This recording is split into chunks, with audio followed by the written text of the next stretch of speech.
Hello students and welcome back to my channel science with Anjali. आज मैं आपको chapter 1 chemical reaction and equation के chapter को discuss करूंगी विथ ऑल नोट्स। अगर आपको इसका नोट्स बनाना भी रहेगा तो ये नोट्स आपके लिए बहुत हेल्पफुल रहेगा एंड बहुत ही इजी और प्रिसाइज नोट्स हैं। ओके, तो बेसिकली देखा जाए ये जो चैप्टर है वो आपको बेसिकली बहुत सारे रिएक्शंस के बारे में आपको बताएगा, साथ ही साथ कितने कितने अलग अलग टाइप के रिएक्शंस होते हैं वो बताएगा, किस तरह से हमको केमिकल रिएक्शन को बैलेंस करना होता है, कौन कौन से केमिकल रिएक्शन होते हैं, क्या चीज़ें होती हैं जो ये सब रिएक्शन का फॉर्मेशन होता है। बेसिकली ये चैप्टर में हम ये सारी चीज़ों को कवर करेंगे। ओके, बिल्कुल आप लोग एकदम टेंशन मत लीजिए कि ये चैप्टर बहुत ही ज़्यादा टफ होता है, ऐसा बिल्कुल नहीं है। बस बेसिक चीज़ों को आपको समझना होता है एंड बहुत ही सिस्टमैटिक चीज़ों में अगर आप स्टेप वाइज स्टेप एक एक चीज़ों को समझोगे तो आपको हर एक चीज़ें धीरे धीरे समझ में आएगी कि बेसिकली ये जो कॉन्सेप्ट है वो किस बेसिस पे होता है। ओके, तो चलिए स्टार्ट करते हैं। तो सबसे पहली बात, आप फर्स्ट लाइन देख लीजिए कि मैंने क्या लिखा हुआ है। In our daily life many substances change into new substances. ये बात तो सही है, आपने ऐसी बहुत सारी चीज़ें देखी होंगी, कुछ चीज़ें आपने देखी होंगी डेली लाइफ में, जो सब्सटेंस जो होता है, कोई भी चीज़ें होती है वो चेंज हो जाती है नए सब्सटेंस में, है ना। हमने जनरली बहुत सारी ऐसी चीज़ें देखी हैं जो नॉर्मल सब्सटेंस से नए सब्सटेंस में चेंज हो जाती है। चेंज होना मतलब कुछ नया फॉर्मेशन कर रही होती है, कुछ नई चीज़ बन रही होती है। किसी भी चीज़ से, मतलब किसी भी सब्सटेंस से या किसी भी चीज़ से कुछ नया सब्सटेंस का क्या करती है, फॉर्मेशन करती है। फॉर्मेशन मतलब बनाती है। Okay, and such changes are called chemical reaction. और यही चेंजेस को हम क्या बोलते हैं, केमिकल रिएक्शन बोलते हैं। ओके, अब इसका चलिए फटाफट से एग्जाम्पल देख लेते हैं। जैसे कुकिंग ऑफ फूड, जब आप खाना बना रहे होते हो तो क्या डायरेक्ट आप सब्जी को डाल देते हो और हमको खाना मिल जाता है? क्या आप कच्ची सब्जी खाते हो? क्या नहीं खाते हैं? हम क्या करते हैं, अगर आप मार्केट से आलू भी लेके आए हो तो अगर जैसे मान लो आपको उसको बॉईल करना है तो हम क्या करते हैं, उसको बॉईल करने के लिए रखते हैं। तो आप एक चीज़ ये देखिए कि मैंने कच्चे आलू को जब बॉईल किया तो वो कितना सॉफ्ट हो जाता है और खाने में भी उसका टेक्सचर कितना सॉफ्ट हो जाता है ना। हम उसको क्या करते हैं, बॉईल करते हैं। तो यहाँ पे कुछ नया सब्सटेंस का फॉर्मेशन हुआ। हाँ हुआ, कैसे हुआ? मैंने एक कच्चे आलू को बाहर से लाया, ठीक है, और मैंने उसको बॉईल करने के लिए डाल दिया। तो यहाँ पे मेरा आलू कैसे हो गया, बहुत ही सॉफ्ट टेक्सचर का हो गया। तो देखा जाए तो एक नया सब्सटेंस का कुछ इस तरह से फॉर्मेशन हुआ, ठीक है। अब उसी तरीके से आप जब कच्ची सब्जियां लेके आते हो और आप उसमें बहुत सारे वेजिटेबल्स को इंक्लूड करते हो और कुछ नया वेजिटेबल, एक नई लिक्विड वेजिटेबल को बनाते हो, तो यहाँ पे जो मेरी कच्ची सब्जी है वो एक दूसरे तरीके के फॉर्मेशन में आ जाती है। मतलब कुछ नया सब्जी देखने को मिलता है या एक नया सब्सटेंस का फॉर्मेशन होता है, ठीक है। इसीलिए सबसे पहले हमने बोला कुकिंग ऑफ फूड। इसलिए बोला गया क्योंकि हम कच्ची सब्जियां डायरेक्ट आके नहीं खाते हैं, हम उसको सबसे पहले वॉश करते हैं, फिर पकाते हैं, और चाहे तो हम उसमें और भी चीज़ों को क्या करते हैं, ऐड ऑन करते हैं। ओके, नेक्स्ट एग्जाम्पल देख लेते हैं, बर्निंग ऑफ वुड और अ पेपर। देखो सिंपल सी बात है, कभी भी आप अगर पेपर को बर्न करे होगे, ठीक है, जलाए होगे, तो आप एक चीज़ देखे होगे कि पेपर जो होता है, जो हमारा ये वाइट पेज जो होता है, वो धीरे धीरे काले ऐश में कन्वर्ट हो जाता है, ब्लैक ऐश में कन्वर्ट होने लग जाता है, ठीक है। तो कुछ नया सब्सटेंस का फॉर्मेशन हुआ, क्योंकि ये ब्लैक ऐश में कन्वर्ट हुआ मतलब कुछ नए सब्सटेंस का क्या हुआ, फॉर्मेशन हुआ। कुछ चीज़ को जलाने से मुझे नया सब्सटेंस का फॉर्मेशन देखने को मिला। ओके, उसी तरीके से कर्डलिंग ऑफ मिल्क। अब ये कर्डलिंग ऑफ मिल्क क्या है, दूध को फाड़ के, ठीक है, या तो उसका दही बनाना या तो पनीर बनाना, ठीक है। अब आप ये चीज़ देखे होंगे कि कर्डलिंग ऑफ मिल्क मतलब क्या होता है, आपने घर में दूध रखा, ठीक है, तो कभी कभी दूध ऐसा भी हो जाता है कि फट जाता है, ठीक है, तो उसका आपकी मम्मी क्या करती होगी, पनीर बना देती होगी, ठीक है। तो यहाँ पे नया सब्सटेंस फॉर्मेशन हुआ, क्या हुआ, मिल्क से मेरे को क्या मिला, पनीर मिल गया, तो नया सब्सटेंस का फॉर्मेशन हुआ, ठीक है। तो ये जितनी भी सारी चेंजेस हो रही हैं इसको हम क्या बोलते हैं, केमिकल रिएक्शन बोलते हैं। और क्या बोला, एक वर्ड बोला गया है, इन आवर डेली लाइफ। मतलब ये सारी चीज़ें हैं जो मैंने उसको अपनी डे टू डे लाइफ में क्या किया है, ऑब्जर्व किया है। ओके, चलिए, बेसिकली इस केमिकल रिएक्शंस के ना कुछ कैरेक्टरिस्टिक्स भी होते हैं। कैरेक्टरिस्टिक्स मतलब क्या होता है कि ये कुछ अपने आप को रिप्रेजेंट करते हैं या ऐसा शो करते हैं जिससे हमको पता चलता है कि केमिकल रिएक्शन हो रहा है। ठीक है, सबसे पहले जो कैरेक्टरिस्टिक्स है वो है a new substance is formed. ये चीज़ तो हमको पता चल गया कि हम किसी भी चीज़ को चाहे हम बनाएं, चाहे हम जलाएं, ठीक है, चाहे हम किसी भी दूध को फाड़ें, तो हमको एक नया सब्सटेंस देखने को मिलता है। ओके, नेक्स्ट है the change is usually irreversible. देखो, कुछ ऐसी चीजें होती हैं जो इरिवर्सिबल होती है। इरिवर्सिबल का मतलब क्या होता है कि वापस से वो जैसा था वो वैसा ही बन जाएगा। जैसे मैंने एक कोई चीज को लिया, ठीक है, उसमें मुझे कुछ नया सब्सटेंस देखने को मिला। ठीक है, मैंने कोई भी एक चीज़ को लिया, उसमें मुझे नया सब्सटेंस देखने को मिला। तो ऐसा भी कभी कभी हो जाता है, ऐसी रिवर्सिबल चीज़ें भी हो जाती है जो नए सब्सटेंस से पुराने सब्सटेंस में भी चेंज होने लग जाती है। जैसी पुरानी चीज़ें थी वैसे मुझे वापस मिल सकती है। ओके, कुछ ऐसे रिएक्शंस भी होते हैं। नेक्स्ट है एनर्जी में बी रिलीज्ड और एब्जॉर्ब। अब देखो, बहुत सारे केमिकल रिएक्शन होते हैं जिसमें एनर्जी रिलीज होती है और ऐसे बहुत सारे केमिकल रिएक्शन होते हैं जिसमें एनर्जी एब्जॉर्ब भी होती है। ठीक है, तो दोनों ही चीजें हमको केमिकल रिएक्शन में देखने को मिलती है। अब देखिए, आप लोग की बुक में एक बहुत ही एक अच्छा एग्जाम्पल दिया गया है, वो है burning of magnesium ribbon. Okay, इसको सबसे पहले मैं आपको एक रिएक्शन के वे में समझा देती हूँ। ओके, फिर एक बार हम बुक में भी देख लेते हैं कि वो किस तरह से दिया हुआ है। तो क्या बोला गया है, जब कोई भी मैग्नीशियम को, ठीक है, एयर के प्रेजेंस में जलाया जा रहा है, एयर के प्रेजेंस में मतलब ऑक्सीजन के प्रेजेंस में जलाया जा रहा है, तो हमको क्या मिलता है, मैग्नीशियम ऑक्साइड मिलता है। ठीक है, मैग्नीशियम ऑक्साइड का क्या हुआ, फॉर्मेशन हुआ। ठीक है, मैंने मैग्नीशियम रिबन की बात करी है, तो मतलब सिंपल सी बात है, जो रिबन है वो मेरा मैग्नीशियम का बना हुआ है। ठीक है, इन दी प्रेजेंस ऑफ एयर में हो रहा है। एयर मतलब वहां पे ऑक्सीजन है। तो जब मैग्नीशियम रिबन को ऑक्सीजन के साथ बर्न किया जाता है तो हमको कौन सा प्रोडक्ट मिलता है, MgO। MgO का मतलब क्या होता है, मैग्नीशियम ऑक्साइड। मतलब न्यू प्रोडक्ट का यहाँ पे क्या हो रहा है, फॉर्मेशन हो रहा है। ओके, ये देखिए आप लोग की NCERT में ओके फर्स्ट पेज पे ये एक्टिविटी दी हुई है। क्या है, ये देखिए, मैग्नीशियम रिबन है, यहाँ पे टोंग है। टोंग मतलब हम जिस चीज को किसी चीज से पकड़ते हैं, ठीक है, काइंड ऑफ चिमटा बोल सकते हैं। चिमटा को हम इंग्लिश में टोंग बोलते हैं। ठीक है, तो यहाँ पे मैग्नीशियम रिबन उसने पकड़ा हुआ है। ठीक है, और क्या हुआ है, ऑक्सीजन दिया। ऑक्सीजन मतलब उसने ऑक्सीजन पास कराई, मतलब इन द फॉर्म ऑफ एक बोलना चाहिए बर्नर के थ्रू। ठीक है, ऑक्सीजन को पास कराया। ठीक है, तो यहाँ पे उसने मतलब जलाया। ठीक है, सिंपल सी लैंग्वेज में बोले, उसने मैग्नीशियम रिबन को जलाया। ठीक है, तो आप देख सकते हो यहाँ पे कुछ चीजें, ये वॉच ग्लास है। ठीक है, इसमें कुछ चीजें गिर रही हैं। ठीक है, ये जो गिर रही है ये क्या है, मैग्नीशियम ऑक्साइड है। मतलब कुछ न्यू सब्सटेंस। देखो रिबन के फॉर्म में था, ठीक है, लेकिन जलने के बाद वो कुछ अलग ही सब्सटेंस दे रहा है। ठीक है, और वो सब्सटेंस क्या दे रहा है, मैग्नीशियम ऑक्साइड का फॉर्मेशन कर रहा है। ठीक है, तो न्यू सब्सटेंस फॉर्म हुआ। ठीक है, इसी को बोला जाता है केमिकल रिएक्शन। ठीक है, कि यहाँ पे केमिकल क्या हुए, आपस में रिएक्ट करते हैं। ठीक है, ये बहुत ही सिंपल सा एकदम इजी एग्जाम्पल है आप चीज़ों को समझने के लिए। अब देखो, ये तो हमको समझ में आ गया कि यहाँ पे हमको कुछ ना कुछ न्यू सब्सटेंस का फॉर्मेशन दिख रहा है। जब भी कोई चीज में चेंजेस होते हैं तो हमको न्यू सब्सटेंस का फॉर्मेशन होता है। अब ये जो चीजें चेंजेस होती है ना, वो 2 टाइप्स में चेंज होती है। सबसे पहला है फिजिकल चेंज और दूसरा है केमिकल चेंज। ठीक है, तो चलिए देखते हैं ये दोनों होते क्या हैं। देखो, फिजिकल चेंज और केमिकल चेंज मतलब 2 प्रकार के चेंजेस हमको देखने को मिलते हैं।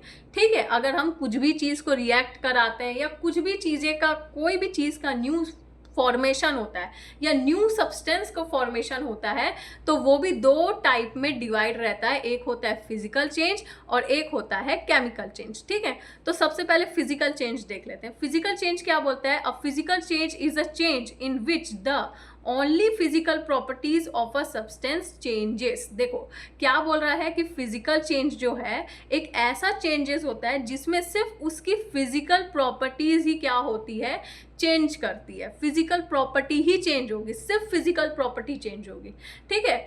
और यहाँ पे कोई भी नया सब्सटेंस का फॉर्मेशन नहीं होता है, क्योंकि सिर्फ फिजिकल प्रॉपर्टीज में चेंजेस हो रहे हैं, तो मतलब यहाँ पे नए सब्सटेंस का फॉर्मेशन बिल्कुल नहीं होगा। अब देखो जैसे फिजिकल प्रॉपर्टीज की बात कर रहा है, तो फिजिकल प्रॉपर्टीज में यहाँ पे शेप भी आ सकता है, उसका साइज भी आ सकता है, या उसका स्टेट आ सकता है, ठीक है। सिर्फ फिजिकल प्रॉपर्टीज चेंज होगी, या तो उसका शेप चेंज होगा, या तो उसकी साइज चेंज होगी, या तो उसका स्टेट चेंज होगा। अब स्टेट चेंज होने का मतलब क्या होता है, या तो वो सॉलिड होगा, या तो वो लिक्विड होगा, या तो वो गैस में चेंज हो जाएगा, ठीक है। चलो इसका एग्जाम्पल देख लेते हैं। जैसे सबसे पहले एग्जाम्पल है मेल्टिंग ऑफ आइस।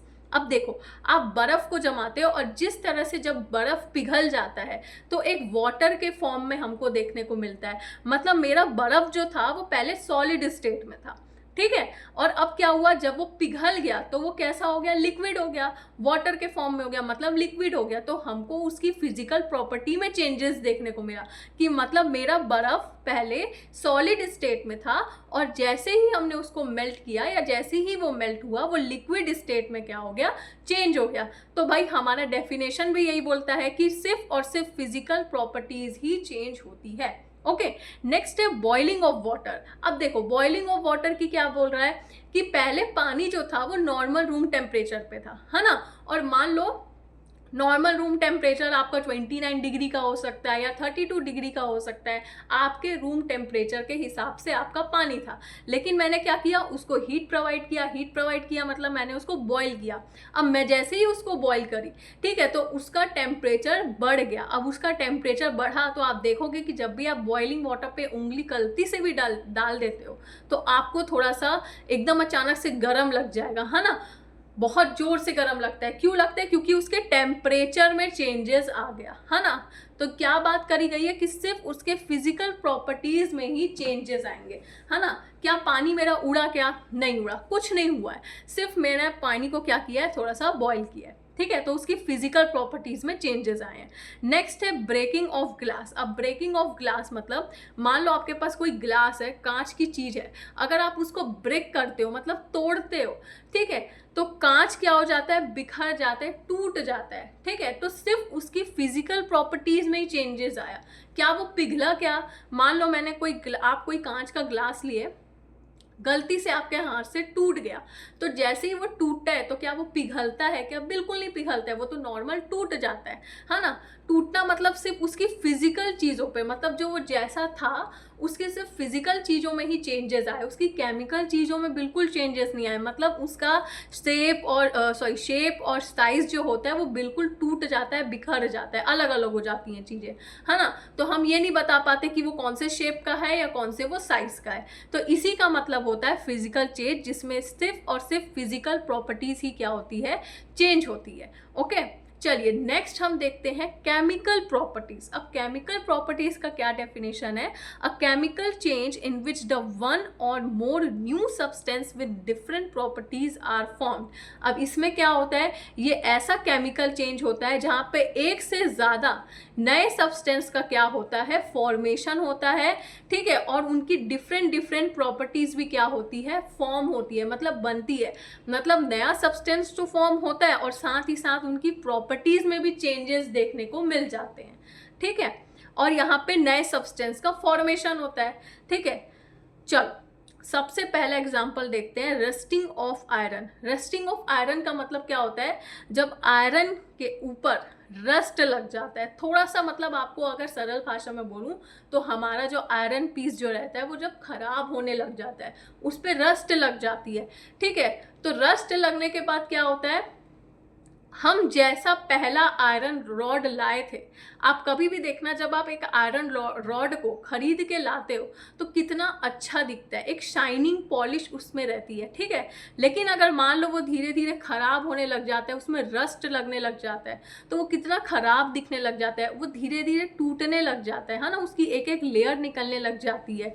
तो वो क्या हुआ, एक नया सब्सटेंस का फॉर्मेशन हुआ। कैसे, आप आयरन को कैसे लाए थे, है ना, और रस्ट लगने के बाद आयरन कैसा दिखता है ना, तो दोनों में क्या हुआ, अंतर हुआ तो मतलब उसके केमिकल चेंज, उसमें केमिकल चेंज देखने को मिला, और साथ ही साथ उसकी प्रॉपर्टी भी बदल गई, प्रॉपर्टी भी बदली। अब प्रॉपर्टी कैसे बदली, आयरन रॉड आपने कैसा लाया था, है ना, और अब रस्ट लगने के बाद आयरन रॉड कैसा दिखता है ना, तो उसकी प्रॉपर्टी भी कहीं ना कहीं चेंज हो गई। क्या वो पहले जैसा, अच्छा चलो, रस्ट लगने के बाद भी क्या वो आयरन के रॉड जैसा दिखता है, क्या नहीं दिखता है ना, तो इसलिए बोला गया रस्टिंग ऑफ आयरन, और पूरी प्रॉपर्टी ही चेंज हो गई उसकी, और एक नया सब्सटेंस भी देखने को मिल गया, है ना।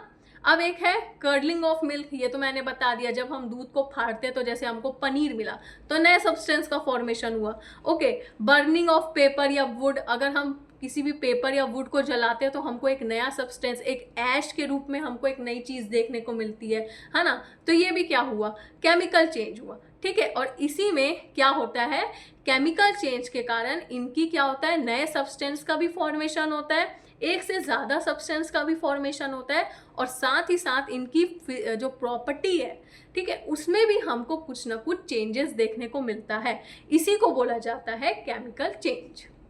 अब हमने ये तो देख लिया कि फिजिकल चेंज क्या होता है, केमिकल चेंज क्या होता है, क्या क्या केमिकल रिएक्शन होते हैं, ठीक है। तो अब उस केमिकल रिएक्शन के कुछ तो इक्वेशन भी होते होंगे। अभी हमने बहुत सारे केमिकल, जैसे हमने अभी मैग्नीशियम का केमिकल रिएक्शन देखा था, और मैंने अभी आपको 2-3 एग्जाम्पल जितने भी बताया वो भी कहीं ना कहीं केमिकल रिएक्शन है ना, उनका भी फॉर्मूला है, ठीक है, उनके भी इक्वेशन है। तो ये बेसिकली बनते कैसे हैं, कैसे फॉर्म होते हैं, और ये होता क्या है केमिकल रिएक्शन, चलिए उसको डिस्कस करते हैं।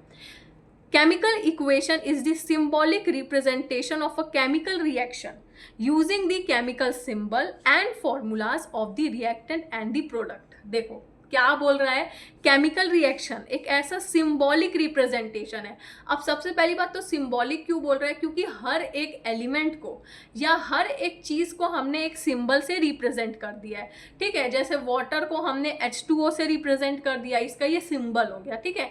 ऐसी बहुत सारी चीज़ें हैं जिसको हमने एक सिंबॉलिक रिप्रेजेंटेशन दिया हुआ है, मतलब एक उसको सिंबल दे दिया है, ठीक है। तो ऐसा केमिकल रिएक्शन एक उस टाइप का केमिकल रिएक्शन है जिसमें सिंबॉलिक रिप्रेजेंटेशन होता है, ठीक है, और एक केमिकल रिएक्शन के वे में हमको देखने को मिलता है, ठीक है, using the chemical symbols and formulas. Symbols तो है ही, और साथ में हमने उसके कुछ फॉर्मूलाज भी है।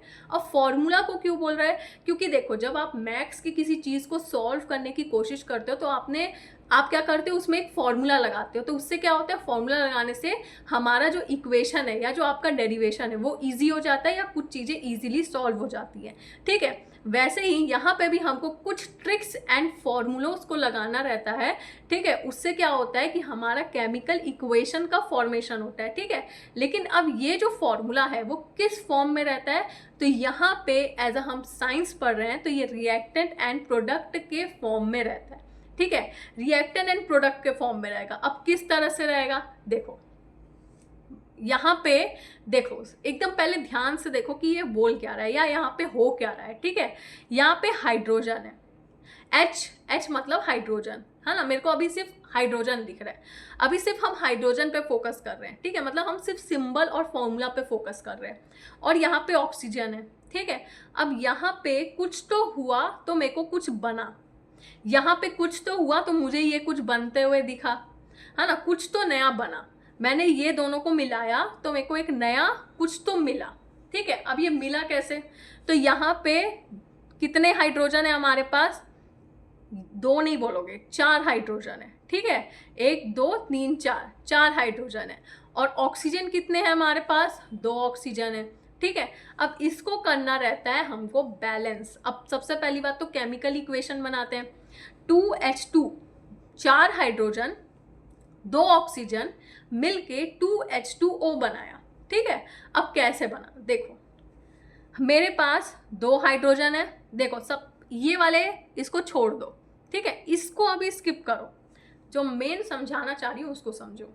मेरे पास 2 हाइड्रोजन है, ठीक है, 2 हाइड्रोजन है, ठीक है। मेरे पास 2 हाइड्रोजन है, मैंने यहाँ पे भी 2 हाइड्रोजन लिख दिया, ठीक है। तो मेरे पास 4 हाइड्रोजन हो गए, मेरे पास 4 हाइड्रोजन हो गए, है ना, 4 हाइड्रोजन हो गए, ओके। अब यहाँ पे 2 ऑक्सीजन है, तो यहाँ पे भी तो 2 ऑक्सीजन हो गए। देखो O मैंने यहाँ लिख दिया, लेकिन मेरे पास क्या हुए, अगर इसका देखो ये इसके लिए भी होता है, ये जो 2 है ना, ये बेसिकली जो सामने देखो इक्वेशन में हम कोई भी जब सामने यहाँ पे कुछ नंबर को लिखते हैं, ठीक है, तो वो इसके लिए भी माना जाता है और वो बाजू वाले चीज़ों के लिए भी माना जाएगा। ठीक है, देखा जाए तो मेरा ऑक्सीजन यहाँ पे 2 है, ठीक है, तो आपके हिसाब से ऑक्सीजन का 2 यहाँ नीचे आना चाहिए, ऑक्सीजन के नीचे, लेकिन नहीं आएगा। क्यों? क्योंकि हमको एक बैलेंस्ड और एक प्रिसाइज मैनर में इक्वेशन को लिखना होता है। ठीक है, तो इसीलिए हम जब 2 हाइड्रोजन ऑलरेडी मेरे पास है और 2 ऑक्सीजन भी मेरे पास है, तो यहाँ पे आपको बार बार 2 इधर 2 ऐसे कुछ लिखने की ज़रूरत नहीं है। आप सिर्फ सामने 2 लगा दो, इससे समझ में आ जाता है कि हाँ हमारे पास 2 हाइड्रोजन भी है ना, और 2 ऑक्सीजन भी है। ठीक है, और एक और हाइड्रोजन के साथ 2 था तो उसको मैंने नीचे लगा दिया। ठीक है, तो कुल मिला के मेरे को क्या मिल गया, 2H2O। ठीक, अब एक चीज़ और देखो, अभी तो ये इक्वेशन देखा, अब जो हमारी लेफ्ट हैंड तरफ की चीज़ें होती हैं, ये लेफ्ट हैंड तरफ की चीज़ें होती हैं उसको हम रिएक्टेंट बोलते हैं। ठीक है, और जो राइट हैंड तरफ की चीज़ें बनती है उसको हम प्रोडक्ट बोलते हैं। चाहे कुछ भी बने, कितना भी बने, जैसे यहाँ पे 1 बना है, यहाँ पे 2 भी बन सकता है, 3 भी बन सकता है, 4 भी बन सकता है, 5 भी बन सकता है, जितनी भी चीज़ें बने उसको हम क्या बोलेंगे, प्रोडक्ट बोलेंगे। ठीक है, और लेफ्ट हैंड तरफ में जितनी भी चीज़ें रहे, चाहे वो 2 रहे, 3 रहे, 4 रहे, जितनी भी चीज़ें रहे, उसको हम क्या बोलते हैं, रिएक्टेंट बोलते हैं। सबसे पहली बात आपको ये सब चीज़ें पता होनी चाहिए। ठीक है, ओके, एक स्टेप थोड़ा सा और आगे बढ़ते हैं। देखो ये चीज़ अभी आपको आगे और अच्छे से समझ में आएगी, मैं इसको और इजी वे में अभी समझाने वाली हूँ। ठीक है, तो थोड़ा सा इसको स्किप करो, इतना समझ में आ गया ना, रिएक्टेंट और प्रोडक्ट क्या होता है, इसमें क्या क्या हुआ, थोड़ा तो कुछ तो समझ में आया होगा, है ना। अब थोड़ा एक स्टेप आगे बढ़ते हैं। देखो यहाँ पे क्या बोल रहा है, कैरेक्टरिस्टिक्स ऑफ केमिकल रिएक्शन। तो केमिकल जब रिएक्ट करता है या केमिकल रिएक्शन हो रहा होता है तो वहाँ पे हमको कुछ चीज़ें देखने को मिलती हैं, इसी को बोला जाता है कैरेक्टरिस्टिक्स ऑफ केमिकल रिएक्शन। मतलब मुझे रिएक्शन के दौरान कुछ चीज़ें देखने को मिलती हैं, वो चेंजेस मेरे को देखने को मिलती है, किसमें, रिएक्शन के टाइम में। सबसे पहला रिएक्शन मुझे देखने को मिलता है चेंज इन कलर। अब देखो कभी कभी क्या हो जाता है, कुछ ऐसे केमिकल रिएक्शन होते हैं जब रिएक्ट करते हैं ना तो कलर का चेंज कर देते हैं। जैसे मान लो 2 रेड मिलके ऑरेंज का फॉर्मेशन करे, ठीक है, तो नया सब्सटेंस तो फॉर्म हुआ है ना, रेड मान लो मिलके, ये सिर्फ समझाने के लिए। 2 रेड क्या हुए, मेरे रिएक्टेंट हुए, लेकिन मेरे को प्रोडक्ट क्या मिल रहा है, ऑरेंज कलर मिल रहा है। ठीक है, तो क्या हुआ, देखो कलर का चेंजेस हुआ। ठीक है, और कभी कभी टेम्परेचर का भी चेंजेस देखने को मिलता है। टेम्परेचर का चेंजेस का एग्जांपल बताओ। सिंपल सा एग्जांपल है भाई, पानी को आप उबालते हो ना, तो पहले मेरा पानी कैसा था, रूम टेम्परेचर पे था। ठीक है, अब जब मैंने उसको बॉईल किया तो थोड़ा तो वो 100 डिग्री सेल्सियस पे चले जाएगा, क्योंकि मैंने उसको बॉईल किया जितने भी डिग्री सेल्सियस पे जाए, लेकिन रूम टेम्परेचर से वो बॉईल करने के बाद चेंज हो जाता है, उसका टेम्परेचर क्या होता है, इंक्रीज हो जाता है। ठीक है, अब देखो इसके बाद कुछ ऐसी चीज़ें भी होती है जो हमको देखने को मिलती हैं। ठीक है, अब क्या होता है, एक उसमें देखने को मिलता है हमको एक्सोथर्मिक रिएक्शन और एक होता है एंडोथर्मिक रिएक्शन। ये 2 चीज़ें भी हमको देखने को मिलती है, कब, केमिकल रिएक्शन के टाइम में। बहुत ही सिंपल सी चीज़ है, इसलिए मैंने इसको डायरेक्ट लिख दिया हुआ है ताकि आपको कन्फ्यूजन ना हो कि एंडोथर्मिक रिएक्शन क्या होता है, एक्सोथर्मिक रिएक्शन क्या होता है। कुछ नहीं होता है, एंडोथर्मिक रिएक्शन में एनर्जी एब्जॉर्ब होती है। ठीक है, वो एनर्जी को लेता है। ठीक है, और एक्सोथर्मिक में क्या होता है, एनर्जी रिलीज करता है, वो कुछ एनर्जी किसी को तो देता है। अब वो किसको देता है ये तो हमको अभी जानना नहीं है ना। इसमें तो कहीं ऐसे लिखा है क्या कि वो इसको दे रहा है, वो इसको दे रहा है, नहीं। हमको अभी सिर्फ ये जानना है कि हाँ कलर चेंज होता है, जब कोई भी केमिकल रिएक्शन होता है तो सबसे पहले तो कलर चेंज हो जाता है। चलो ये भी मैंने मान लिया। टेम्परेचर भी चेंज हो जाता है, हो सकता है टेम्परेचर एकदम ज़्यादा बढ़ जाए, हो सकता है टेम्परेचर एकदम कम हो जाए। ठीक है, ये देखने को मिला। अब ये बोल रहा है कि केमिकल रिएक्शन में, ठीक है, टेम्परेचर के साथ साथ हमको एक और चीज़ भी देखने को मिलती है, वो क्या है, एंडोथर्मिक रिएक्शन, एक्सोथर्मिक रिएक्शन। अब ये क्या है, देखो एंडोथर्मिक रिएक्शन में क्या होता है, सिर्फ एनर्जी एब्जॉर्ब होती है, यही याद रखना है। ठीक है, और एक्सोथर्मिक में क्या होता है, एनर्जी रिलीज होती है। अभी मैं आपको इसका एग्जाम्पल वगैरह कुछ याद करने नहीं बोल रही हूँ, सिर्फ समझने बोल रही हूँ। ओके, और क्या क्या देखने को मिलता है, चेंज इन स्टेट। अब स्टेट का मतलब ये नहीं होता है कि छत्तीसगढ़, मध्य प्रदेश, पंजाब, हरियाणा, ये सब नहीं, ठीक है। चेंज इन स्टेट का मतलब कि यहाँ पे उसका स्टेट, चाहे वो सॉलिड हो, चाहे वो लिक्विड हो, चाहे वो गैस हो, ठीक है, इस सब में चेंजेस देखने को मिलता है। अब कैसे देखने को मिलेगा? वो सॉलिड से लिक्विड हो जाएगा, लिक्विड से गैस हो जाएगा, है ना, या तो वो क्या होगा, लिक्विड से सॉलिड हो जाएगा, कुछ भी हो सकता है, ठीक है। अभी इसका एग्जाम्पल हमको नहीं समझना है, अभी सिर्फ हम कैरेक्टरिस्टिक्स देख रहे हैं, ठीक है। और क्या बोलता है, evolution of gas. Evolution of gas का मतलब क्या होता है कि जब कोई भी केमिकल रिएक्शन हो रहा होता है ना, तो रिएक्ट करने के बाद, जब मतलब मान लो ये जैसे यहाँ पे कुछ बना, मेरा ये कुछ तो बना, ठीक है, ये क्या बना इस पे मतलब मत रखो, ये कुछ तो बना है, इसको हम प्रोडक्ट बोलते हैं। तो यहाँ पे मान लो CO2 की गैस रिलीज हो रही है ना, तो यहाँ पे क्या हुआ, इवोल्यूशन ऑफ गैस हुआ। इवोल्यूशन ऑफ गैस का मतलब क्या होता है, कोई भी गैस रिएक्शन के साथ क्या होती है, रिलीज होती है, निकलती है, उसी को हम क्या बोलते हैं, इवोल्यूशन ऑफ गैस बोलते हैं। तो ये सारी चीज़ें मुझे केमिकल रिएक्शन के दौरान देखने को मिलती है, ठीक है। इसलिए मैंने आपको बोला कैरेक्टरिस्टिक्स ऑफ केमिकल रिएक्शन सबसे पहले देख लो। हमको पता होना चाहिए कि जब कोई भी चीज़ें आपस में रिएक्ट करती है तो उसमें क्या क्या चेंजेस हमको देखने को मिलते हैं। चलो अब हम देखते हैं बैलेंस केमिकल रिएक्शन। अभी हमने देख लिया कि केमिकल रिएक्शन क्या होता है, ठीक है, केमिकल इक्वेशन भी कैसे बनता है ये भी देखा, कुछ तो समझ में आया होगा, ठीक है। लेकिन उससे पहले हमने ये भी देख लिया कि कैरेक्टरिस्टिक्स ऑफ केमिकल रिएक्शन क्या होता है, कि क्या क्या हमको देखने को मिलता है, क्या क्या चेंजेस देखने को मिलते हैं, ठीक है। अब चलिए देखते हैं बैलेंस्ड केमिकल रिएक्शन। अब क्या होता है कि केमिकल रिएक्शन बहुत हो जाता है, उसको बैलेंस भी करना होता है ना। जैसे देखो, सबसे पहली बात इजी से स्टार्ट करते हैं। हमको पता है रिएक्टेंट और रिएक्टेंट मिलके प्रोडक्ट बनाते हैं, है ना। कुछ जब किसी चीज़, देखो एक चीज़ जब दूसरे चीज़ के साथ मिलती है तो प्रोडक्ट बनाती है, ठीक है। अब ये एक चीज़ क्या है, हम उसको क्या नाम दे दिया, रिएक्टेंट। एक रिएक्टेंट के साथ मिलके या एक रिएक्टेंट दूसरे रिएक्टेंट के साथ मिलके प्रोडक्ट बनाता है, ठीक है, ये समझ में आ गया, ओके। अब मान लो example A plus B, A B बन गया, ठीक है। A प्लस बी मिलके क्या बना है, ए बी बना है। अब A प्लस बी मिलके C और D भी बना सकते हैं। अब ये C और D कहाँ से आ गया, अभी आपने बोला A प्लस बी मिलके A भी बनाता है, तो यहाँ पे भी A प्लस बी मिलके A भी बनाएगा, ठीक है। नहीं, अब A प्लस बी मिलके क्या बनाया, C और D बनाया। अब ये क्या है, देखो A प्लस बी मेरा क्या है, रिएक्टेंट है, ये तो समझ में आ गया, ये तो मेरे को भी पता है। अब C प्लस D मेरा प्रोडक्ट है, ये भी मेरे को पता है, लेकिन मैंने नीचे क्या लिखा है, न्यू सब्सटेंस। तो ये दोनों मिलके हो सकता है वो कुछ भी हो, जैसे यहाँ पे A प्लस बी मान लो सेम चीज़ होगी, तब जाके एक सिंपल सी चीज़ बन गई, है ना। लेकिन ये अलग हो सकता है, ये अलग हो सकता है। अब ये दोनों मिलके कुछ अलग बना दिए, ऐसे भी तो हो सकता है, क्योंकि केमिकल रिएक्शन का तो डेफिनेशन ही है कि वो नए सब्सटेंस का फॉर्मेशन करता है। केमिकल चेंज मतलब क्या, कि नए सब्सटेंस का फॉर्मेशन करता है, ठीक है। तो A प्लस बी मिलके ए बी भी बन सकता है, मतलब ये अपना सिमिलर चीज़ भी देखने को मिल सकती है, सेम चीज़ भी देखने को मिल सकती है, ठीक है। और A प्लस बी मिलके कुछ नई चीज़ का भी फॉर्मेशन कर सकते हैं, जैसे C प्लस डी, ठीक है। ये समझ में आया होगा, ओके। अब देखो एक पॉइंट लिखा हुआ है, the number of atoms of the element should be same on both the side of reactant and product side according to law of conservation of mass. अब देखो होता क्या है कि केमिकल इक्वेशन में मैं आपसे ये नहीं पूछूंगी लॉ ऑफ कंजर्वेशन ऑफ मास होता क्या है, ठीक है, ये दूसरी चीज़ है, अभी तो बिल्कुल नहीं पूछूंगी। देखो केमिकल इक्वेशन जब फॉर्म हो रहा होता है तो वो लॉ ऑफ कंजर्वेशन मास के ऊपर को या उस लॉ को फॉलो करते हुए बनता है, ठीक है। अब एक लाइन दी गई है कि जितने भी नंबर ऑफ एटम होंगे, एलिमेंट मतलब ये सब ए बी या ना, कुछ भी, जो भी, कोई भी एलिमेंट हो, ठीक है। Element should be same on both the side of the reactant and the product side.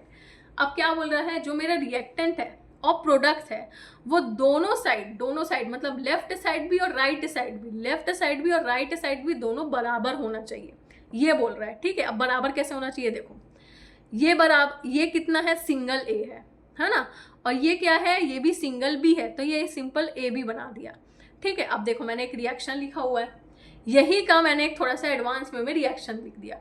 यहाँ पे मेरे पास ए कितना है, 2 है, बी कितना है 2 है, तो क्या बन गया 2ab। अब मैंने आपको अभी एक बात समझाई थी कि यहाँ पे सामने जो हम ये जो नंबर लिखते हैं, चाहे वो कोई भी नंबर लिखे हो, वो इसके लिए भी सेम होता है, इसके लिए भी सेम होता है। मेरे को पता है मेरे पास 2a है, 2a है मेरे पास, हाँ बिल्कुल है। 2b है मेरे पास, बिल्कुल 2b है। तो मैंने क्या लिख दिया 2ab। 2ab मतलब कि मेरे पास 2a भी है और 2b भी है और प्रोडक्ट भी बन गया मेरा, मतलब रिएक्टेंट मिलके क्या बनाए, प्रोडक्ट बना दिए। ठीक है, तो इसी को बोला जाता है केमिकल इक्वेशन। मतलब ज़रूरी नहीं है कि सिर्फ जो मेरे को रिएक्टेंट मिला है उसका ही प्रोडक्ट बने, हो सकता है कुछ नए प्रोडक्ट का भी फॉर्मेशन हो सकता है। ये चीज़ हमको देखना पड़ता है, सीखना पड़ता है। ठीक है, अब ये आपको सिंपल चीज़ समझ में आ गई होगी। ठीक है, थोड़ा सा और एडवांस वे में जाते हैं। जैसे कि यहाँ पे मैंने कुछ ना एग्जाम्पल लिखे, ठीक है, और इसमें एक ऐसा एग्जाम्पल है जिसको बैलेंस भी करना है, तो मैं आपको बैलेंस करना भी सिखा दूंगी। देखो 2mg प्लस O2 मिलके 2mgO बनाए, तो ये चीज़ तो आपको समझ में आ गई होगी कि हाँ 2 मैग्नीशियम है और 2 ऑक्सीजन है, तो कितना हो गया 2mgO हो गया कि मेरे पास 2 मैग्नीशियम भी है, 2 ऑक्सीजन भी है। चलो ये तो सिंपल था, है ना। अब यहाँ पे 2Na है, 2Na है मतलब 2 सोडियम है, एंड क्या है 2 क्लोरीन है, 2 Cl है मतलब 2 क्लोरीन है, तो क्या बन गया 2NaCl बन गया। हाँ मेरे पास 2Na भी है मतलब 2 सोडियम भी और 2 क्लोरीन भी है, तो ये तो सिंपल रिएक्शन था। चलो अब नेक्स्ट आते हैं ये वाले रिएक्शन में। देखो यहाँ पे Al है मतलब एल्यूमिनियम है, और क्या है ऑक्सीजन है। ऑक्सीजन कितना है 2 है, और इसको हमको बैलेंस करना है। ठीक है, ऑक्सीजन अभी मेरे पास सिर्फ एक है। देखो लेफ्ट हैंड तरफ को हम क्या बोलते हैं, रिएक्टेंट बोलते हैं। ये मेरा रिएक्टेंट हो गया और ये मेरा प्रोडक्ट हो गया, है ना। ये तो समझ में आ गया होगा। अब देखो यहाँ पे एल्यूमिनियम मेरा एक है, लेकिन यहाँ पे एल्यूमिनियम कितना दिखा रहा है, मेरा 2 दिखा रहा है। ठीक है, यहाँ पे ऑक्सीजन मेरा 2 है, लेकिन यहाँ पे ऑक्सीजन मेरा 3 दिखा रहा है ना। तो इसका मतलब हमको इसको बैलेंस करना पड़ेगा। अब चलिए इसको मैं आपको बैलेंस करना सिखाती हूँ। तो पहले यहाँ पे बोल रहा है 2 एल्यूमिनियम है, ठीक है। तो चलो मान लो मैंने यहाँ पे 2 एल्यूमिनियम लिख भी दिया, लेकिन यहाँ पे ऑक्सीजन तो 3 है और मेरे पास तो ऑक्सीजन 2 है, तो क्या करना पड़ेगा उस चीज़ के लिए। तो सबसे पहले ना थोड़ा सा इजी ट्रिक लगा लेते हैं। ठीक है, यहाँ पे ये बोल रहा है कि मेरा ऑक्सीजन 3 है। ठीक है, मेरा ऑक्सीजन कितना है 3 है, तो चलो ऑक्सीजन के सामने मैंने यहाँ पे 3 लिख दिया। ठीक है, क्योंकि मेरा ऑक्सीजन 3 है। ठीक है, यहाँ पे ऑक्सीजन के नीचे 2 लिखा हुआ है, लेकिन यहाँ पे 3 है, तो चलो मैंने पहले ऑक्सीजन यहाँ पे 3 लिख दिया। ठीक है, क्योंकि हमको बैलेंस करना है ना, तो पहले हमको सारी चीज़ों को, सारी पॉसिबिलिटीज़ को देखना रहता है। अब यहाँ पे Al मेरा कितना है 2 दिखा रहा है। ठीक है, एल्यूमिनियम 2 है। ठीक, तो चलो ठीक है, मान लो मैंने यहाँ पे एल्यूमिनियम को ये मैंने ऐसे 2 लिख दिया और एकदम रफ में लिखा है, देखो है ना, एकदम रफ में लिखा है थोड़ा सा, है ना। तो अभी भी क्या चीज़ें बैलेंस हुई, नहीं हुई, क्योंकि ऑक्सीजन कितना है 2 है, अब ऑक्सीजन 2 भी है साथ में, है ना। और 3 × 2, अब देखो किसी भी चीज़ को कैलकुलेट करने के लिए ना, इक्वेशन में कैलकुलेट करने के लिए, जैसे मान लो यहाँ पे 3 है और यहाँ पे क्या है 2 है, तो हम इसको इंटू करेंगे, है ना। मान लो यहाँ कोई भी एलिमेंट के सामने यहाँ पे नंबर दिया रहता है और एक एलिमेंट के नीचे नंबर दिया रहता है, तो हम उसका मल्टीप्लिकेशन करते हैं। तो 3 × 2 कितना है 6 है, तो ओवरऑल मेरे पास कितने ऑक्सीजन है 6 ऑक्सीजन है ना। मेरे पास ओवरऑल कितने ऑक्सीजन है 6 ऑक्सीजन है। ठीक है, ओवरऑल 6 ऑक्सीजन है, लेकिन यहाँ पे सिर्फ ऑक्सीजन अभी कितना है मेरे पास 3 है ना। तो मैं क्या करूँगी, एल्यूमिनियम के सामने, और तो कहीं मैं 2 लगा नहीं सकती। ठीक है, तो एल्यूमिनियम के सामने मैंने 2 लगा लिया। तो एक चीज़ तो मेरे को पता चल गया कि मेरे पास 2 ऑक्सीजन है और साथ ही साथ 3 ऑक्सीजन है। तो देखो मेरे पास 2 ऑक्सीजन है और 3 ऑक्सीजन है, तो 3 × यहाँ पे भी 3 × 2 6 हो रहा है, यहाँ पे भी 3 × 2 6 हो रहा है। चलो ये तो मेरा ऑक्सीजन बैलेंस हो गया। ठीक है, अब एल्यूमिनियम को देखो, एल्यूमिनियम भी यहाँ पे 2 है, 2 एल्यूमिनियम है और साथ ही साथ ये 2 भी एल्यूमिनियम है, तो कितना हो गया यहाँ पे 2 × 2 कितना हो रहा है 4 हो रहा है, तो यहाँ पे मेरा 4 एल्यूमिनियम आ जाएगा। ठीक है, अब देखो इक्वेशन मेरा बैलेंस है। मैं आपको इस चीज़ को फिर से समझाती हूँ। देखो इसको मैं काट दे रही हूँ। हुआ क्या कि मेरे पास और एल्यूमिनियम कितना था 2 था, यहाँ पे मेरे पास एल्यूमिनियम खाली था, कुछ भी नहीं था। ओके। और ऑक्सीजन मेरा यहाँ पे 3 बोल रहा था, लेकिन यहाँ पे मेरा ऑक्सीजन 2 था। ठीक है, तो सबसे पहले मैंने क्या किया कि सबसे पहले मैं ऑक्सीजन को बैलेंस करना स्टार्ट करती हूँ। मेरे पास ऑक्सीजन 2 था, ठीक है, और यहाँ पे ऑक्सीजन 3 है, तो मैंने क्या किया कि 1 2 को पहले सामने लगा दिया। ठीक है, इससे क्या हुआ कि मेरे पास 2 ऑक्सीजन भी हो गया और यहाँ का 3 मैंने यहाँ पे भी लगा दिया, तो बैलेंस हो गया, है ना। मेरे पास 3 ऑक्सीजन भी है और 2 ऑक्सीजन भी है, 3 ऑक्सीजन भी है, 2 ऑक्सीजन भी है, लेकिन हमको उसको इंटू करना रहता है क्योंकि मैंने बोला। तो 3 इंटू 2 क्या हो गया, 6 हो गया, और 2 इंटू 3 क्या हो गया, 6 हो गया। तो मेरे पास टोटल 6 ऑक्सीजन हो गया, है ना। देखो साफ साफ दिख रहा है। ठीक, अब एल्यूमिनियम, अब यहाँ पे घुमा ट्रिक हो गई, यहाँ पे एल्यूमिनियम 2 है, तो मैंने पहले क्या बोला कि आप रफ में यहाँ पे 2 लगा लो, है ना, थोड़ा सेटिस्फैक्शन के लिए कि हमारा बैलेंस है। लेकिन यहाँ भी मैंने सामने ऑक्सीजन के चक्कर में 2 क्या कर दिया, 2 मैंने पहले ही लगा दिया, ऑक्सीजन के चक्कर में मैंने सामने 2 लिख दिया। ठीक है, फिर मल्टीप्लिकेशन कर देंगे, 2 इंटू 2 कितना होता है, 4 होता है, तो एल्यूमिनियम के सामने मैंने चुपचाप 4 लिख दिया कि मेरे पास 4 एल्यूमिनियम है और 6 ऑक्सीजन है, 4 एल्यूमिनियम है और 6 ऑक्सीजन है। ठीक है, ये हो गया हमारा बैलेंस इक्वेशन। ओके, अभी ऐसे और एग्जाम्पल्स हैं जिसको अभी हम तुरंत प्रैक्टिस करेंगे तो आपको और अच्छे से समझ में आएगा कि किस तरह से बैलेंसिंग होती है। उससे पहले एक चीज याद रखना, कभी कभी ऐसा हो जाता है केमिकल रिएक्शन में हमको कुछ सिंबल्स देखने को मिलते हैं। जब आप किसी भी चीज़ को बैलेंस कर रहे होते हो ना, जैसे यहाँ पे आप ऐसे रिएक्शन दिया हुआ है तो हमको ना कुछ सिंबल देखने को मिलता है, तो घबराना नहीं है। अब वो सिंबल क्या देखने को मिलते हैं, ये सॉलिड, लिक्विड और गैस के हमको सिंबल देखने को मिलता है जिसको हम बोलते हैं फिजिकल स्टेट के सिंबल।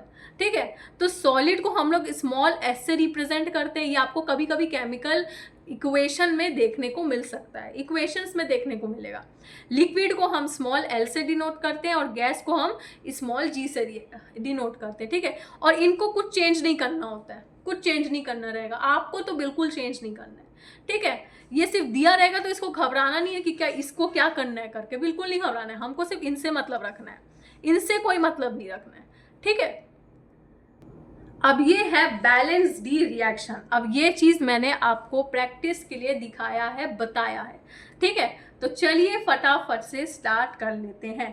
देखो सबसे पहला जो है वो सबसे ज्यादा इजी है, कुछ ट्रिकी नहीं है। ठीक है, यहाँ पे मेरे पास सिर्फ एक ही एफ है और ध्यान से देखना। ओके, यहाँ पे मेरे पास सिर्फ एक F है और यहाँ पे मेरे पास 2 ऑक्सीजन है।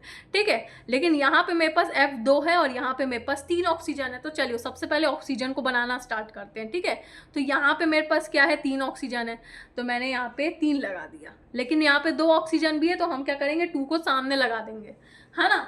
तो मेरा ऑक्सीजन क्या हो गया, बैलेंस हो गया। अब 2 इंटू 2 कितना होता है, 4 होता है, तो मेरे पास Fe कितना हो गया, 4 हो गया। तो यहाँ पे क्या आ जाएगा, 4Fe plus 3O2 gives 2Fe2O3। ये देखो, ये जो ये इक्वेशन है वो क्या हो गया, मेरा बैलेंस हो गया। ठीक है, वैसे ही नेक्स्ट इक्वेशन को सॉल्व करते हैं। अब नेक्स्ट इक्वेशन में देखो, यहाँ पे CH4 और O2 है ना, और यहाँ पे कुछ और ही बना है। यहाँ पे कहीं CH4 दिख रहा है क्या, नहीं दिख रहा है ना। O2 तो दिख गया, लेकिन O2 किसके साथ है, C के साथ है, तो कुछ नया देखने को मिला। तो यहाँ पे कौन सा रिएक्शन फॉलो है, A प्लस बी, यहाँ पे C प्लस डी बन रहा है। A प्लस बी मिलकर C प्लस डी बना रहे, मतलब कुछ नया चीज देखने को मिला, है ना, नया सब्सटेंस देखने को मिला। लेकिन हमको उससे मतलब नहीं रखना है, हमारा टॉपिक है बैलेंस करना है रिएक्शन को, तो मैं चुपचाप सिर्फ रिएक्शन को बैलेंस करने की कोशिश करूंगी। ठीक है, ध्यान से देखना, यहाँ पे मेरे पास हाइड्रोजन कितना है, 4 है ना। हाइड्रोजन कितना है मेरे पास, 4। कार्बन को छोड़ो, कार्बन को अभी छोड़ो, कार्बन तो चलो यहाँ आ गया, एक कार्बन था, एक कार्बन यहाँ आ गया, ये मैंने देख लिया। अब हाइड्रोजन कितना है, 4 है। यहाँ पे हाइड्रोजन कितना है मेरे पास, कितना है, यहाँ पे 2 है। ठीक है, तो हम इसको 4 कर देते हैं, ये मेरे पास 4 हाइड्रोजन हो गए, 2 इंटू 2 4, 4 हाइड्रोजन हो गए, चलो बढ़िया। अब मेरे पास ऑक्सीजन कितना है, 2 है ना, और यहाँ पे ऑक्सीजन कितना आ रहा है, 1 2 3 ऑक्सीजन हो रहे हैं। ठीक है, 3 ऑक्सीजन हो रहे हैं। अब ऑक्सीजन को बैलेंस करना पड़ेगा, यहाँ पे 2 ऑक्सीजन नहीं, 3 नहीं हो रहे, कैसे 3 हो गए, 1 2 3 4 ऑक्सीजन हो रहे हैं, तो इसके सामने हम 2 लगा देंगे, सिंपल। फिर से बताती हूँ, कार्बन यहाँ पे कितना था, 1 था, तो यहाँ पे भी एक कार्बन है। चलो ये तो हो गया। हाइड्रोजन कितना है मेरे पास, 4 है, और मेरे पास हाइड्रोजन पहले कितना था, 2 था, तो मैंने उसके सामने क्या लगा दिया, 2 लगा दिया, तो 2 × 2 4 हो गया। अब एक और चीज़ हमको देखने को मिली, यहाँ पे ऑक्सीजन तो 2 है, यहाँ पे भी ऑक्सीजन 2 है, ठीक है, लेकिन यहाँ पे एक और ऑक्सीजन है, और उस ऑक्सीजन के ऑलरेडी सामने मैंने 2 लगाया हुआ है ना, तो यहाँ पे 2 ऑक्सीजन हो गया और यहाँ पे 2 ऑक्सीजन हो गया, मतलब 4 ऑक्सीजन हो गए। तो यहाँ पे क्या किया मैंने, सिंपल सिर्फ 2 लगा दिया, तो कितना हो गया, 2O2, मतलब 4 ऑक्सीजन मेरे पास है, यहाँ पे भी 4 ऑक्सीजन है, 1 2 3 4, ठीक है, समझ में आ गया, बहुत ही सिंपल है। चलो नेक्स्ट इक्वेशन देख लेते हैं। H2O2 मिलके H2O या O2 का फॉर्मेशन कर रहा है। चलो ये वाला भी बहुत इजी है। यहाँ पे हाइड्रोजन कितना है मेरे पास, 2 है, तो चलो मेरे पास 2 हाइड्रोजन है, ये भी मैंने देख लिया। अब यहाँ पे ऑक्सीजन मेरे पास 2 है, लेकिन यहाँ पे ऑक्सीजन मेरा 2 तो है, लेकिन एक और ऑक्सीजन है ना। अब उसको हम करेंगे बैलेंस, ठीक है। तो बैलेंस करने के लिए क्या करेंगे, यहाँ पे मेरे पास 2 ऑक्सीजन है, लेकिन यहाँ पे ऑक्सीजन कितना है, 1 है, तो यहाँ पे मैंने 2 लगा दिया, ठीक है, सिंपल। मैंने क्या कर दिया, 2 लगा दिया। अब 2 लगा दिया तो यहाँ पे हो गया 2H2O, लेकिन यहाँ पे हाइड्रोजन कितने हो गए, 4 हो गए। तो सबसे पहली बात तो 1 2 मेरे को यहाँ पे भी लगाना होगा। मेरे पास हाइड्रोजन कितने हो गए, 4 हो गए, यहाँ पे मेरे पास हाइड्रोजन कितने हो गए, 4 हो गए, ठीक है। अब यहाँ पे ऑक्सीजन कितने हो गए, 4 हो गए, यहाँ पे ऑक्सीजन कितने हो गए, 4 हो गए। तो ये मेरा इक्वेशन बैलेंस हो गया। आपको इस तरह से दोनों को देखना रहेगा, यही बोला गया है कि आपको दोनों साइड को देखना है बैलेंस करने के लिए, ठीक है। चलो एक और इक्वेशन सॉल्व करते हैं। ये है Fe + H2O, क्या मिलाता है, Fe3O4 + H2, और यहाँ पे देखो ये G लिखा हुआ है, G का मतलब क्या होता है, गैस, इससे हमको कोई मतलब नहीं रखना है, ठीक है। मेरे पास Fe कितना है, 3 है, और ऑक्सीजन कितना है, 4 है। तो सबसे पहले तो Fe को बैलेंस कर लो। Fe कितना है मेरा, 3 है, तो इस वाली Fe के सामने मैंने 3 लिख दिया, ठीक है। अब H2O को फोकस करते हैं। हाइड्रोजन कितना है, 2 है, लेकिन यहाँ पे ऑक्सीजन कितना बता रहा है, 4 है ना। तो मैंने क्या कर दिया, ऑक्सीजन 4 है, तो मैंने इसके सामने 4 लगा दिया, क्योंकि मेरे को ऑक्सीजन तो 4 चाहिए, ठीक है। लेकिन यहाँ पे हाइड्रोजन मेरा 2 है, ठीक है, और यहाँ पे हाइड्रोजन मेरा कितना है, 4 2 8, ठीक है, 4 2 8, 4 ऑक्सीजन तो मिल गया मेरे को। अब 4 2 8, कुछ नहीं करना है, यहाँ पे H2 लिखा है, उसके सामने 4 लगा देना, हो गया, बैलेंस हो गया, सिंपल, ठीक है। चलो अब एक और सॉल्व करते हैं। एल्यूमिनियम यहाँ पे 2 दिखा रहा है, लेकिन यहाँ पे एल्यूमिनियम कितना है, 1 है। यहाँ पे ऑक्सीजन कितना दिखा रहा है, 3 दिखा रहा है, ठीक है।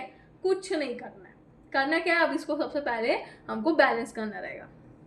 एल्यूमिनियम कितना है, 2 है, ठीक है, और ऑक्सीजन कितना है, 3 है। तो सबसे पहले ऑक्सीजन को बैलेंस कर लेते हैं। यहाँ पे 3 बता रहे हैं, तो यहाँ पे मैंने तो 3 लिख दिया, है ना। तो क्या हुआ, 3 × 2 6 हो गया, लेकिन यहाँ पे मेरे को 2 तो लिखना पड़ेगा ना, क्योंकि भाई ऑक्सीजन कितना है, 2 भी है मेरे पास, और ऑक्सीजन मैंने 3 तो ऑलरेडी लिख दिया, ठीक है। चलो अब एल्यूमिनियम कितना हो गया, 2 × 2 4, तो मेरे पास कितने हो गए, 4 एल्यूमिनियम हो गए, सिंपल, ठीक है। चलो एक और इक्वेशन सॉल्व करते हैं। CaCO3 gives CaO + CO2, CaCO3 मिला के CaO और CO2 का फॉर्मेशन करते हैं, ठीक है। देखो अब इसको हम करते हैं सॉल्व।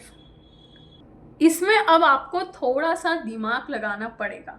मेरे पास Ca का मतलब होता है कैल्शियम। कैल्शियम कितना है मेरे पास, 1 कैल्शियम है, तो मेरे पास 1 कैल्शियम है। ऑक्सीजन कितना है मेरे पास, 3 ऑक्सीजन है, तो 1 2 3, 2 ऑक्सीजन, और इधर का ऑक्सीजन कितना हो गया, मिला के 3 हो गया, ठीक है। अब कार्बन कितना है, 1 कार्बन है, ये तो कैल्शियम है, ये कार्बन नहीं है ना, ये Ca इसके साथ रहता है, ये कैल्शियम है। तो क्या ये इक्वेशन को बैलेंस करने की जरूरत है, क्या लगता है आपको, खुद देखो। कैल्शियम कितना है मेरे पास, 1 है, तो 1 कैल्शियम हो गया। ऑक्सीजन मेरे पास कितना है, 3 है, तो 1 2 3 ऑक्सीजन हो गया। और कार्बन कितना है, 1 है। तो ये इक्वेशन को हमको बैलेंस करने की बिल्कुल ज़रूरत नहीं है, क्योंकि ये इक्वेशन ऑलरेडी बैलेंस्ड है, ठीक है। तो कुछ ऐसे केमिकल इक्वेशन भी आते हैं जो ऑलरेडी बैलेंस होते हैं, ओके।